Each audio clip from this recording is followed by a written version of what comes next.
তোমার এত বড় সাহস, তুমি এখানে বসে মদ খাচ্ছ? আরে এটা মদ না, জল। বিশ্বাস না হলে শুকে দেখতে পারো। ঠিক আছে, আমাকে বাজার থেকে একটা নুডলসের প্যাকেট এনে দাও। দাও, এক্ষুনি আনছি। মদনা, কোথায় রে তুই? আমি এখন একটা ইন্টারনেট ক্যাফেতে আছি। ঠিক আছে, একটা কম্পিউটার অন কর, আমি এক্ষুনি আসছি। ধুর, হেরে গেলাম। রাজু, কে আসছে দেখ।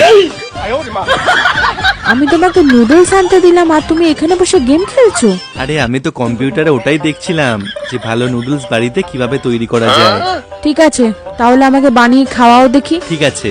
বন্ধুরা, রাজু যতক্ষণ নুডলসটা বানাচ্ছে ততক্ষণ আপনারা চাউমিন খেতে ভালোবাসলে একটি লাইক করে দিন, আর চাউমিন না ম্যাগি কোনটা খেতে বেশি ভালোবাসেন সেটা কমেন্টে জানান। নাও, এবার এটা খেয়ে দেখো একবার। দারুণ হয়েছে এটা। এবার আস্তে আস্তে কেটে পড়ি। আবার কোথায় যাচ্ছ তুমি?